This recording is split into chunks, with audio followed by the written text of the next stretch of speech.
record ចឹងលំហាអនុគមហ្នឹងរៀងប្លែកដែរនេះវាខុសវិធីនៅកន្លែងនេះបងប្រាប់ឲ្យកែថ្ងៃមិញ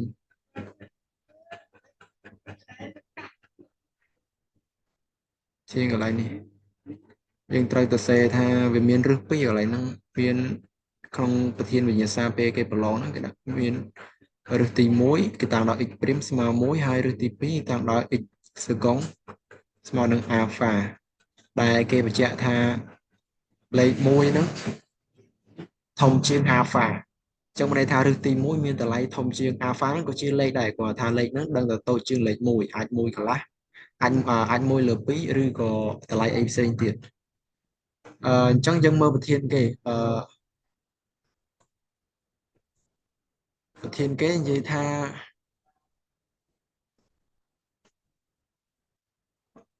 គេមានអនុគម S កំណត់លើពី0ទៅបូកអណន្តអញ្ចឹងអាសញ្ញានេះអនឡាញចំណាំកន្លែងសញ្ញានេះគេយកមានន័យថាលំហាត់ហ្នឹងគេយកមកពីភាសាបារាំងអាសញ្ញាចេញហ្នឹងគឺវាស្មើនឹងសញ្ញាចេមុខកញ្ចក់អញ្ចឹងណាវាមានន័យថាលេខ0គេអត់យកអញ្ចឹងមានន័យថាគេយកធំជាង0ទៀតអញ្ចឹងសញ្ញាហ្នឹងមានន័យថាគេយកមកពីឯកសារបារាំងទៅវាស្មើនឹងមុខកញ្ចក់បងឯងកុំច្រឡំថាវាស្មើនឹងអាសញ្ញាចេះអាហ្នឹងអត់ស្មើទេអញ្ចឹងមានន័យថាបើ0ទៅបូកអនន្តអញ្ចឹងមានន័យថា0ក៏គេយកដែរហ្នឹងហៅឃ្លាបដែល F ហ្នឹងកំណត់បានអនុគមប៉ុណ្នេះ x ដក5បូក1 8លិនលើ2ហើយបូកជាមួយនឹង9ដែលមានក្រាបសេអញ្ចឹងសំណួរទី1យើងមាន2សំណួរមានកគណនាលីមីតនៃអនុគម S ដែល x ហ្នឹងគិតចិត្តបូកអនន្តហើយលីមីតគិតចិត្ត S x ហ្នឹងគិតចិត្ត0លីមីតនៃ S ហ្នឹងដែល x គិតចិត្ត0អញ្ចឹងក្នុងការធ្វើលំហាត់អនុគមអនឡាញត្រូវប្រយ័ត្នពីចំណុចទី1ការគណនាលីមីតហើយទី2រក derivate វាជាអាពួកហ្នឹងវាស្រួលមែនប៉ុន្តែបើយើងគណនាខុសអានេះឧទាហរណ៍ថាវាចម្លើយចេញបូកអនន្តតែបើយើងឃើញដកអនន្តគឺធ្វើឲ្យប៉ះពាល់អាការសងតារាងអថេរភាពអីផ្សេងទៀតយើងវល់វិញនឹងមកអញ្ចឹងអាហ្នឹងគួរតែច្បាស់limit ហើយនឹង derivate ហ្នឹងបើយើងរកខុសពិបាកបើ derivate តកតនឹងបរិមាធាតុកន្លែងចំណុចយើងចំណុចបរិមាធាតុហ្នឹងមានថាអតិបរមាឬក៏អាចអបបរមាអញ្ចឹងយើងអត់ដឹងថាកន្លែងណាវាកើនកន្លែងណាវាចុះបើយើងរកខុសលំហាត់គេត្រូវអាចកើនតែបើយើងរក derivate ខុសអាចចុះវិញហើយវាមាន4សំណួរហើយទីកស្រ័យអំភ្លឺថាបន្ទាត់ delta ដែលគេតាំងដល់ delta ហ្នឹងដែលវាមានសម័យកាលនេះអញ្ចឹងយើងអាចសរសេរថា delta អញ្ចឹងy ស្មើនឹង x ដក5ជាអញ្ចឹងជាអាស៊ីមតូតដេកនៃខ្សែកោងសេកាលណា x ហ្នឹងក៏ចិត្តបូកអនន្តបន្ទាប់មកទៀតកំណត់អាប់ស៊ីសនៃចំណុចប្រសពរវាងបន្ទាត់ delta ហ្នឹងនិងក្រាបសេអាហ្នឹងអត់អីទេបន្ទាប់មកទៀតបង្ហាញតែគ្រប់វិចហ្នឹង derivate f' បានមកពីណាកន្លែងហ្នឹងហើយបងឆ្ងល់ហើយថា z នៃ x ហ្នឹងបានមកពីណាក៏ប៉ុន្តែអាហ្នឹងវាអត់អីអាហ្នឹងចាំមើលដល់យើងធ្វើលំហាត់យើងបងយល់ក្រោយបន្តមកទៀតសិក្សាអថេរភាពនៃ f ដោយដឹងថានៃរឿងវាស្មើចេះអញ្ចឹងយើងចូលទៅសំណួរទីកខ្ញុំដាក់ថា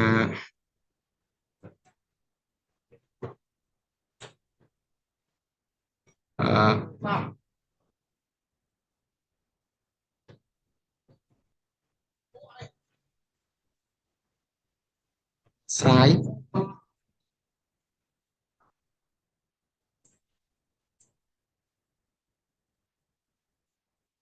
ញ្ចឹងចំនួនទី1យើងគេឲ្យយើងគណនា limit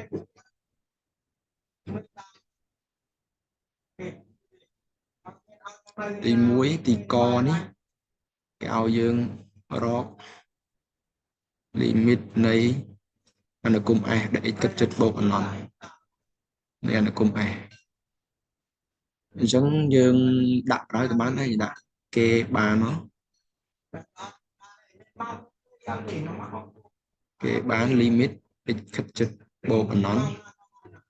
នៃ f នៃ x ក្នុងការពេលប្រឡងយើងសេអញ្ចឹងណាគិតចិត្តបូកអនន្ត I F នៃ x ចឹងគឺស្មើមកខ្លះវាស្មើនឹងនេះ x ដក5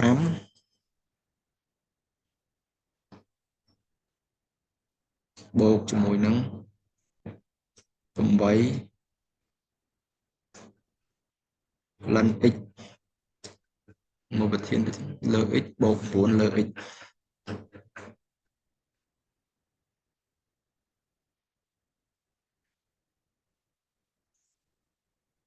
អញ្ចឹងយើងមើលអញ្ចឹងក្នុងការគណនា limit x គិតចិត្តបូក anon យើងជំនួសចូលក្នុងអនុគមនោះមានអីក៏វាជំនួសចូលទេហ្នឹងជំនួសចូលមកចេញលទ្ធផលតែសំខាន់ថាយើងគណនាគិតថាវាចេញលទ្ធផលប៉ុន្មានហ្នឹងត្រូវអត់អញ្ចឹងយើងមានរូបមន្តមួយកន្លែងនេះយើងដាក់សិនមកនឹងជំនួសចូល x វាបានបូក anon ដក5ហើយកន្លែងនេះយើងមានរូបមន្តមួយ limit x គិតចិត្តបូក anon នៃ ln x លើ x បាក់ស្មើ0អញ្ចឹងមានន័យថាអតិភិបវា x ធំជាងធំជាងគេបន្ទាប់មក x ហើយបន្ទាប់មកទៀត ln x តូចជាងគេអញ្ចឹងមានន័យថាតូចលើធំហើយ x គិតចិត្តបូក anon អញ្ចឹងបាន0អញ្ចឹងមានន័យថាបូក8គុណ0ហើយលើ9នេះលើបូក anon អញ្ចឹងអានេះបងសេសម្រាយឲ្យទៅវាប្រឡងយើងដាក់ទៅពីបន្ទាត់អីបានហើយលទ្ធផលវាអញ្ចឹងវាស្មើនឹងអីគេកន្លែងនេះបានបូក anon 0បូក anon ហើយអានេះបានបូក anon ទៀតអញ្ចឹងវាបូក anon អញ្ចឹងយើងប្រាប់គេបន្តទៀតក៏បានយើងដាក់ថាព្រោះ limit x ខិតជិតបូក anon អានេះក៏បញ្ជាក់ប្រាប់គេទេយើងមិនបញ្ជាក់ក៏បានដែរនៃ ln x ចេញសញ្ញាព្រួយណានៅលើ x ស្មើ0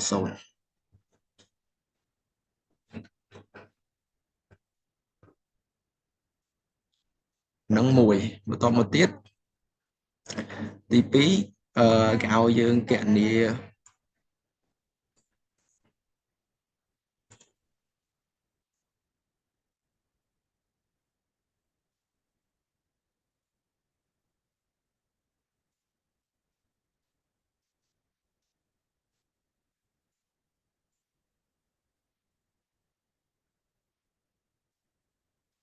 សំណួរទីខ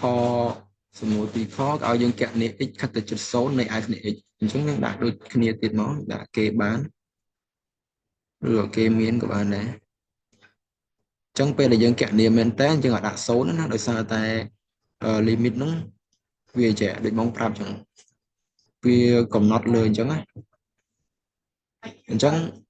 អូខេចេះអញ្ចឹងមានន័យថាវាស្មើនឹង0ទៅបូក anon ចុងន័យថាកន្លែងហ្នឹងយើងយក0បូកពេលដែលយើងគណនាវាដោយសារតែ ln បើដាក់0ទៅ ln 0អត់មានតម្លៃទេអញ្ចឹងមានតែ ln 0បូកអញ្ចឹងនៃអនុគម f ឆ្នាំកន្លែងហ្នឹងណាស្មើនឹង limit x ខិតជិត0បូកនៃ x នឹង8 ln x លើ x បូកនឹង9ដែល x អញ្ចឹងយើងជំនួស0ចូលមកយើងជំនួស0ចូលអានេះបាន0ដក5ហើយបូកជាមួយនឹងកន្លែងនេះបានអីគេអូន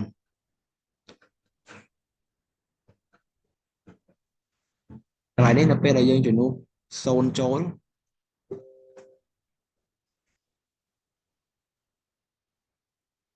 ពេលដែលយើងជំនួស0ចូលគឺវាបាន ln 0បូកនៅលើ0អញ្ចឹងអានេះវាបានដក anon អញ្ចឹងដក anon អូខេកន្លែងនេះយើងមានរូបមន្តមិនមែនដក anon ទេកន្លែងនេះយើងវាមានរូបមន្តកន្លែងនេះគឺស្មើ0ហ្មងយើងគេ template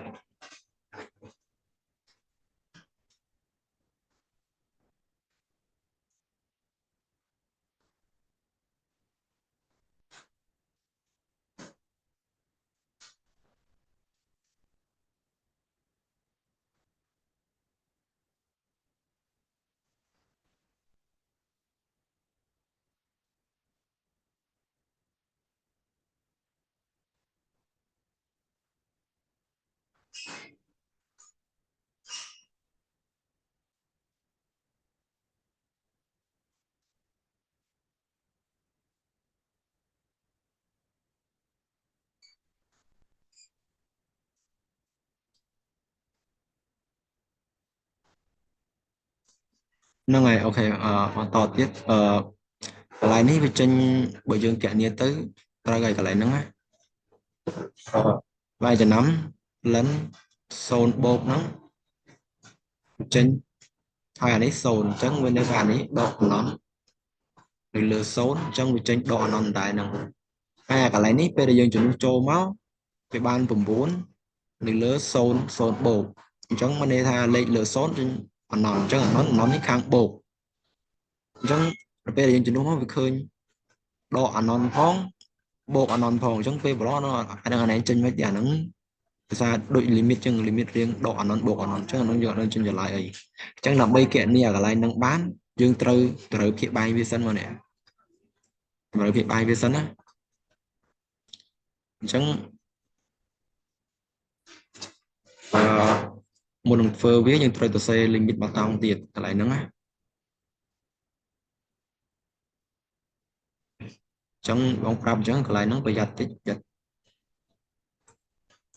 ស្មើចង់ទៅអញ្ចឹងតែសេ limit បន្តោងទៀតបានគិតចិត្តបូកណោះ x ដក5បូកជាមួយនឹងអូខេបូក9អញ្ចឹងនៅពេលហ្នឹងយើងជំនួសលេខបានហើយអញ្ចឹងវាបាន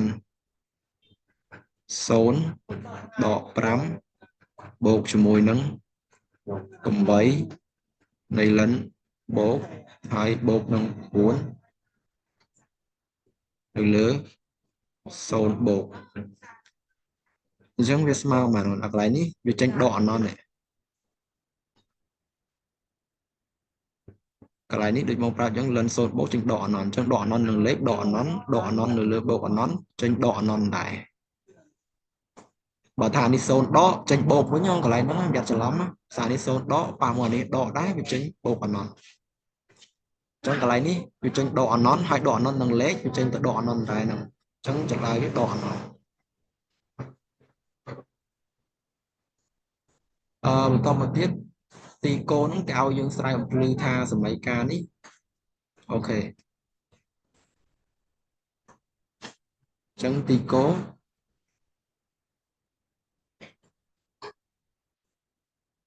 ស្រាយបំភ្លឺថាបន្ទាត់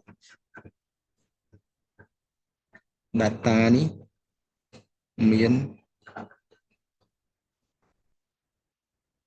សមីការ y ស្មើនឹង x ដក5ជា asymptote នៃក្រាបសេកាលណាប្រធានគេដាក់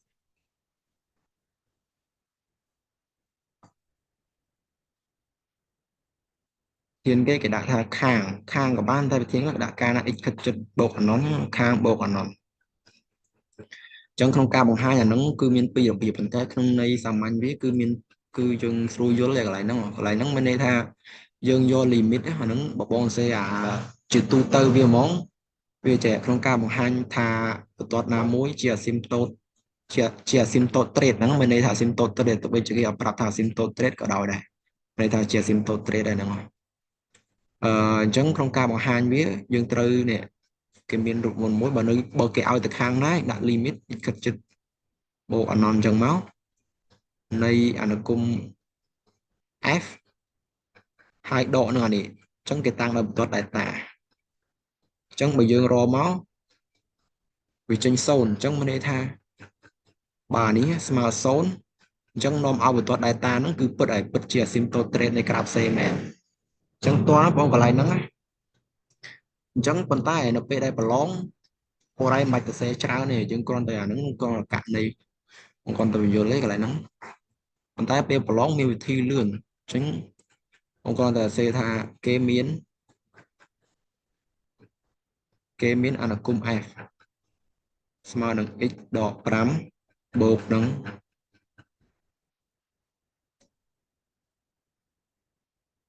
8 ln x ទៅលើ x ហើយបូកជាមួយនឹង9នៅលើ x មកប្រធានមកត្រូវអត់អូខេត្រូវហើយ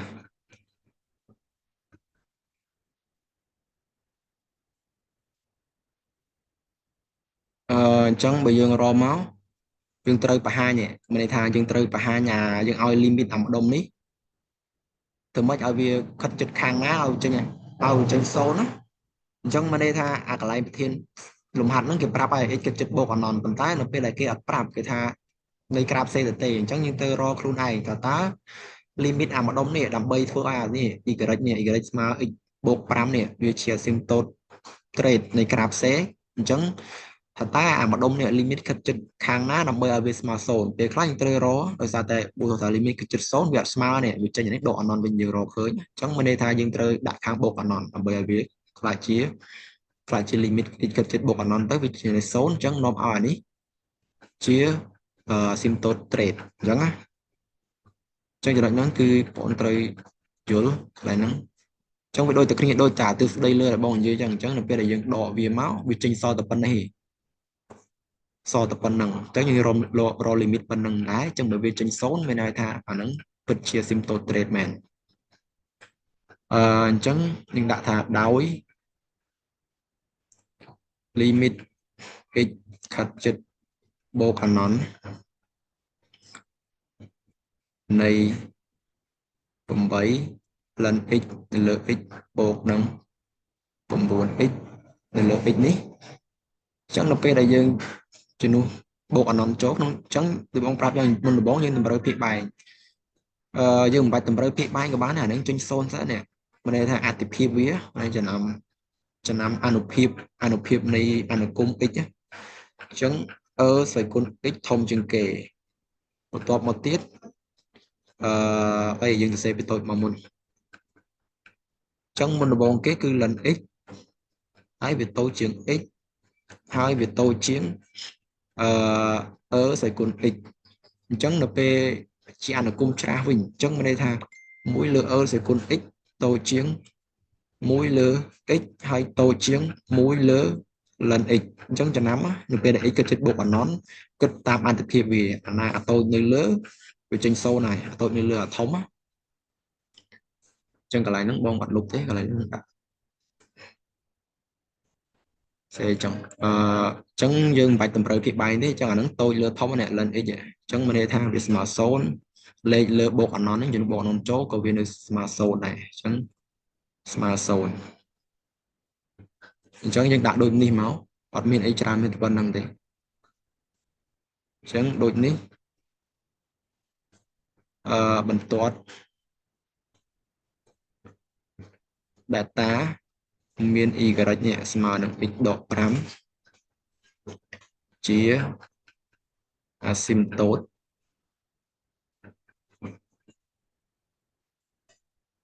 នៃ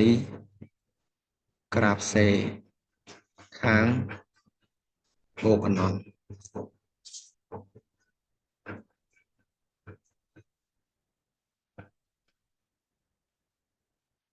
ចឹងអត់មានអីបាក់ទេកន្លែងហ្នឹងគាត់ថាយើងរកជា limit បូកបណ្ដោយក៏បានយើងសេអញ្ចឹងក៏បានពេលប្រឡងគេអត់ដកផ្ទុកអញ្ចឹងបន្ទាប់មកទៀតគេឲ្យយើងកំណត់ axis នៃចំណុចប្រសពរបស់ខ្សែកោងអញ្ចឹងខ្ញុំសូម copy ប្រធានដាក់ខាងនេះ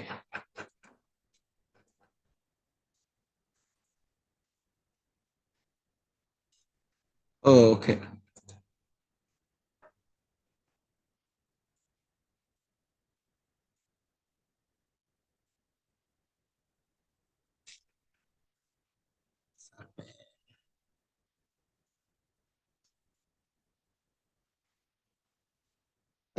បន្តទៀតទីខអញ្ចឹង echo យើងគេឲ្យកំណត់ axis នៃចំណុចអញ្ចឹងអាហ្នឹងសំណួរហ្នឹងអូនយ៉ាត់ច្រឡំកន្លែងហ្នឹងគេឲ្យចំណុចកំណត់ axis អញ្ចឹងកំណត់ទៅ x1 ឯង y យើងអត់បាក់រយបើគេឲ្យកំណត់ coordinate ចំណុចប្រសពអាហ្នឹងយើងត្រូវរក2រក x ឃើញហើយយើងជំនួសចូលអនុគមទាញរក y បន្តទៀតតែអាហ្នឹងគេឲ្យរកតែ x ទេ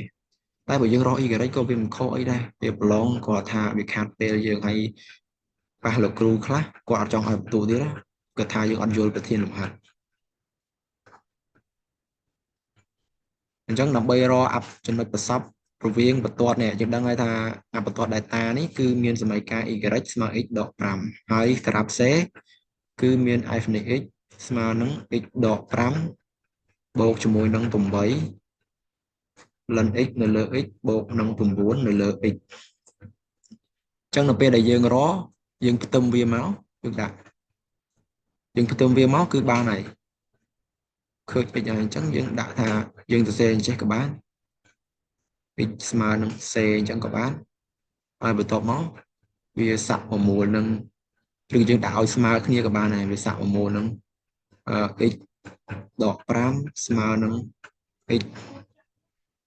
ដក5បូកជាមួយនឹង8 ln x នៅលើ x បូកនឹង9នៅលើ x អញ្ចឹងបងឲ្យឃើញកន្លែងនេះហើយ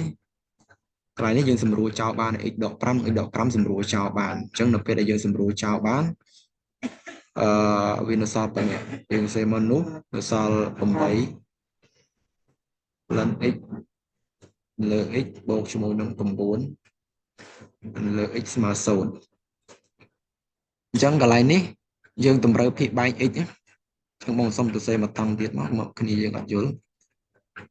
8 ln x បូក x នៅលើ x ស្មើ0អញ្ចឹងយើងបោះ x មកខាងនេះមក0ហើយអញ្ចឹងវានៅសល់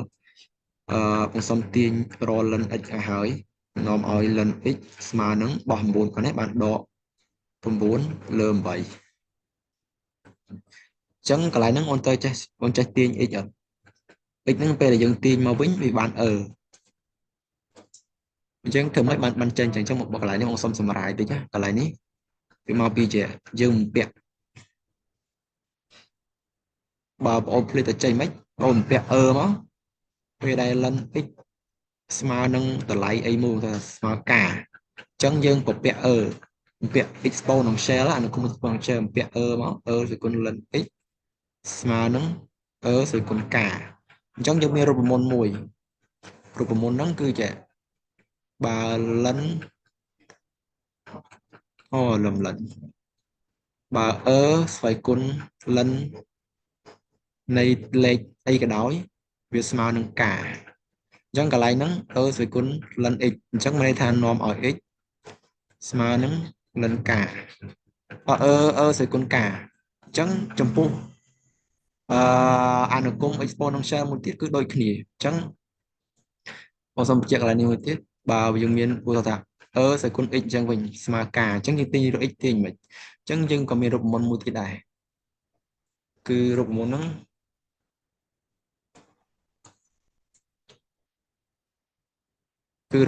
គឺជាបើស្វ័យ ln ស្វ័យគុណអីគេស្វ័យគុណការអញ្ចឹងទៅអញ្ចឹងវាស្មើការអញ្ចឹងយើងពាក់ ln មកពាក់ ln ស្វ័យគុណ x មកហើយនេះ ln ដែរមកអ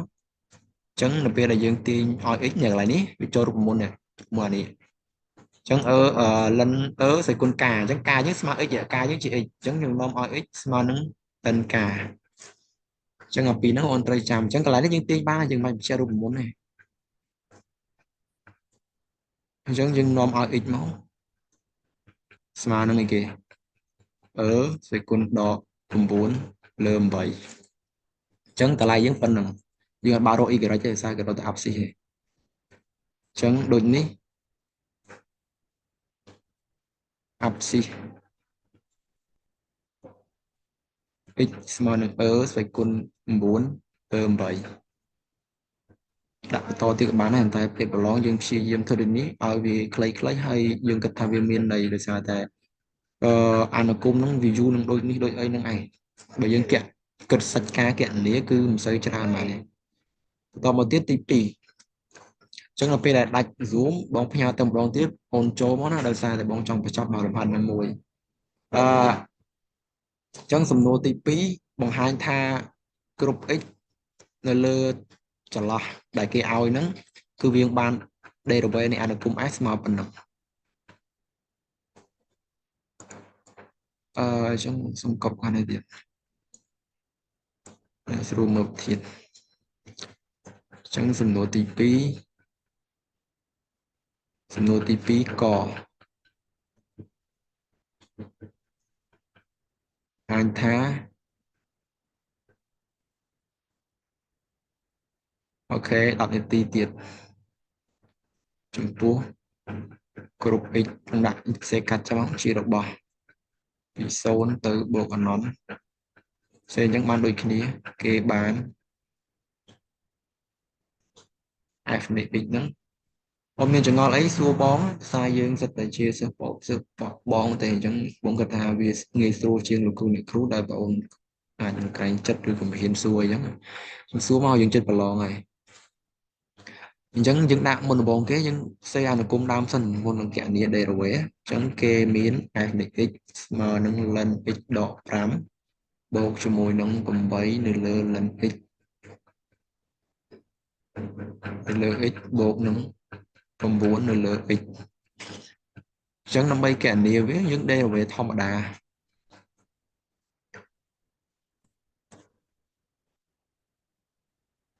អញ្ចឹងនាំឲ្យ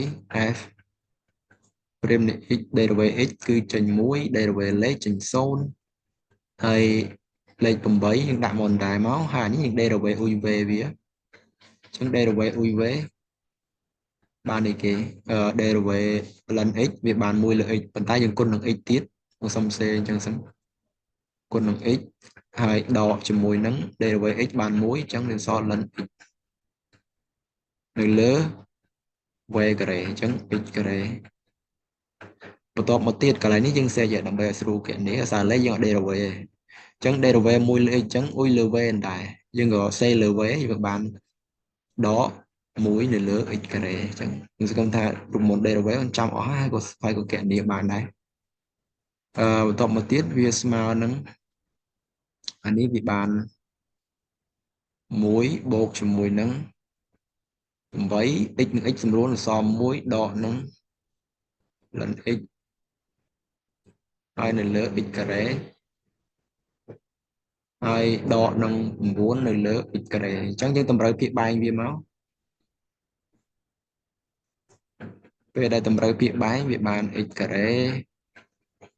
ដកនឹង8បូក8មកគុណ8ចូល8 ln x ដកនឹង9ហើយនៅលើ x ការ៉េអញ្ចឹងបន្តទៀតអញ្ចឹងវានៅសល់អីគេ x ការ៉េដកនឹង8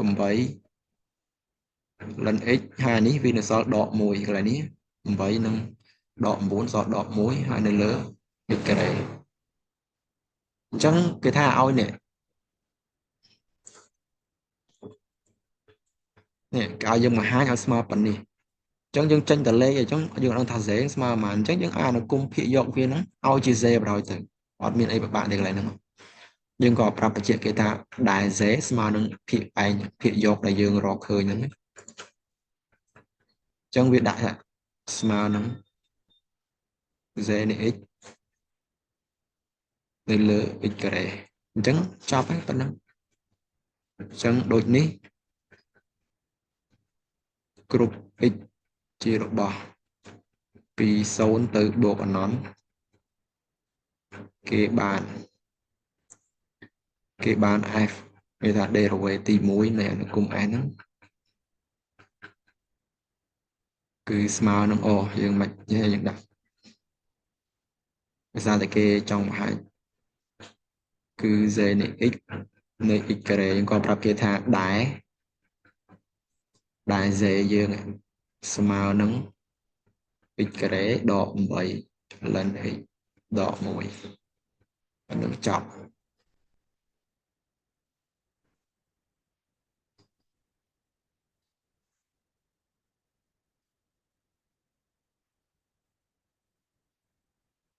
ok chẳng tao mà tiếp ờ,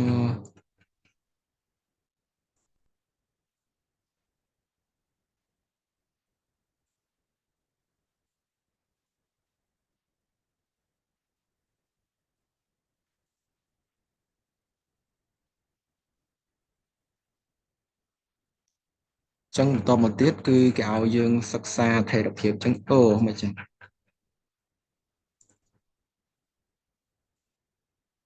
ok rồi chẳng à chẳng tối anh ta chẳng so mình tí không trăm trô xa mình tí nó không trong được chọc hơi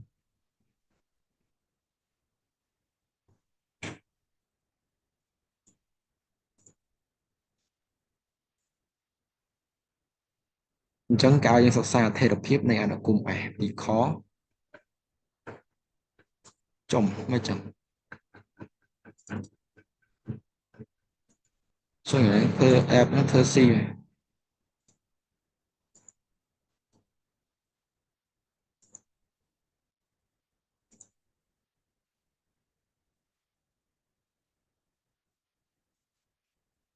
chẳng tí khó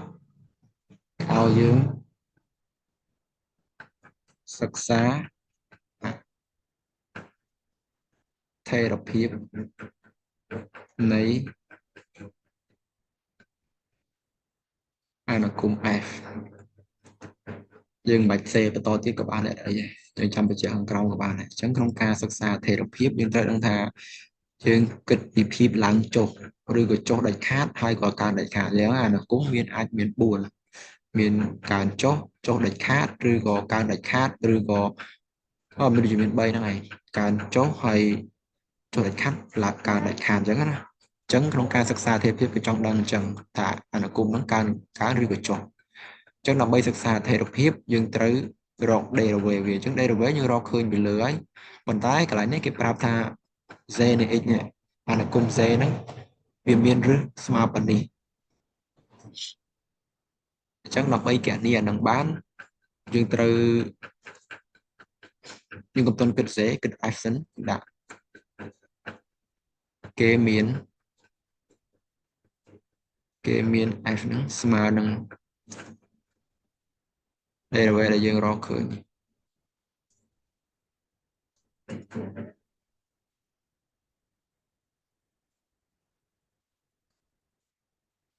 វាស្មើនឹងប៉ុណ្ណឹងហើយយើងដឹងហើយថាដោយយើងប្រាប់គេអញ្ចឹងក្នុងការគណនា limit យើងត្រូវបញ្ជាក់គេនៅពេលដែលដោ x ការ៉េហ្នឹងគឺធំជាង0គ្រប់ x អញ្ចឹងមួយចំនួនលើកជាការ៉េគឺធំជាង0ទាំងអស់អត់ខ្វល់ថាសញ្ញាហ្នឹងសញ្ញាអីទេអញ្ចឹងនឹងដាក់នាំឲ្យ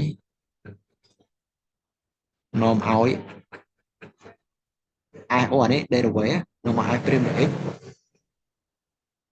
មានសញ្ញាដូចដូចគេនេះដូចអភិយកវាហ្នឹងគឺ x ការ៉េដកនឹង8 ln x ដក1អញ្ចឹងអាហ្នឹងវាស្មើគេអាហ្នឹងវាមិនស្មើ z នៃ x អញ្ចឹងយើងត្រូវយកអនុគម z នៃ x ហ្នឹងយកមកសិក្សាអញ្ចឹងមានន័យថា f' នៃ x គឺសញ្ញាវាយោងទៅតាម z នៃ x អញ្ចឹង z នៃ x គេប្រាប់ថាវាមានឫសប៉ុណ្ណឹងអញ្ចឹងយើងត្រូវយកអា z អនុគម z នៃ x ហ្នឹងយកមកសិក្សាវាអញ្ចឹងមុននឹងសិក្សាយើងមានឫសរបស់វាហើយប៉ុន្តែយើងត្រូវរក derivate វាបន្តទៀតដូចបងប្រាប់យើងដើម្បីរកអធិរភាពយើងត្រូវរក derivate បានយើងដឹងថាអតិបរមាវានៅកន្លែងណាអបបរមាវានៅកន្លែងណាអញ្ចឹងណារឿងហ្នឹងគ្រាន់តែបញ្ជាក់ថា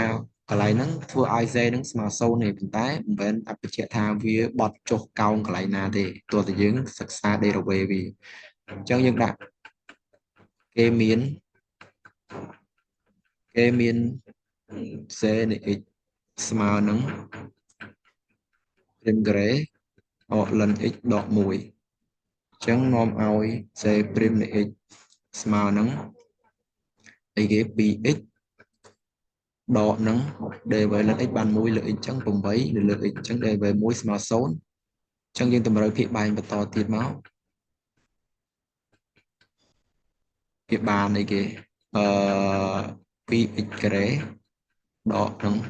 8នៅលើ x អញ្ចឹងយើងឲ្យអានេះស្មើ0ដើម្បីរករូបវា នោះ z ព្រាមនៃ x ស្មើ0វាសាក់មកមូលនឹងអីគេ 2x ការ៉េដកនឹង8បាន x លើ x ស្មើ0ចុះយើងបោះ x ទៅខាងនោះវានៅសល់ 2x ការ៉េដក8ស្មើ0ហើយយើងនាំឲ្យ x នេះ x ការ៉េយើងបងសេមកតង់សិនវាបាន4ត្រេះតែយើងនាំឲ្យ x វាស្មើនឹងកន្លែងនេះបងសុំបញ្ជាក់តិចវាបានបូកដក2ទេប៉ុន្តែ2ហ្នឹង x ស្មើនឹងដក2គឺអត់យកទេដោយសារតែដែនកំណត់យើង x 2